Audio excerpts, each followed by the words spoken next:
নিজেদের প্রথম ম্যাচে জয়ের সুবাতাস পেলেও শেষ পর্যন্ত তা ধরে রাখতে পারেনি দুর্বার রাজশাহী। তারুণ্য নির্ভর দলটি তারকা বলতে তাসকিন আহমেদ। জাতীয় লিগে দ্বিতীয় সর্বোচ্চ রান সংগ্রাহক জিসান প্রথম ম্যাচে পারেননি নিজেকে মেলে ধরতে। বিদেশিদের মধ্যে রায়ান বার্ল, সাদে নাসিম, লাহিরু, সামারা কুনরা যদি পরের ম্যাচে কার্যত কোনো ভূমিকা রাখতে না পারে তাহলে বিপিএল টুর্নামেন্টের শুরু থেকেই চাপে পড়ে যাবে রাজশাহী। টি-20 খেলাটাই এমন যে একটা ওভারের মধ্যে মোমেন্টামটা চলে যায়, আর উইকেট যেহেতু ভালো তো চ্যালেঞ্জ থাকবেই, যে এমন না যে হচ্ছে 200 রান করে আপনি সেফ থাকবেন। উইকেট ভালো থাকলে অবশ্যই খেলাটা যে কোনো মুহূর্তে যে কোনো দিকে যেতে পারে।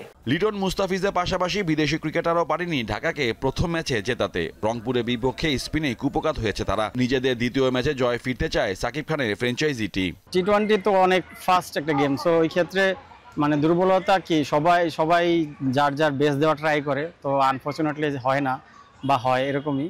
তো ওই ক্ষেত্রে ব্যাটসম্যানরাও চাচ্ছে যেটা ছোট ডাটার যত বড় করা যায়, আর আমরা বোলাররাও চাচ্ছি যত অ্যাকুরেসি টাইপ বল করা যায়। এদিকে চাপে থেকেও কিভাবে ম্যাচ বের করে আনতে হয় তা আবারও দেখালো তারকাবহুল গেলবারের চ্যাম্পিয়ন ফরচুন বরিশাল। তামিম মুশফিকের ব্যর্থতা দিনে মাহমুদুল্লাহর ব্যাট হেসেছে।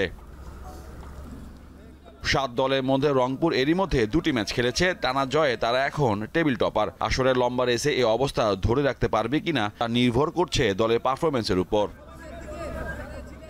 মোহাম্মদ হাসিব, দীপ্ত স্পোর্টস, ঢাকা। আগামী গড়ার সময় এখনই। আমরা আছি আপনাদের পাশে। Smart laptop, shaping the future.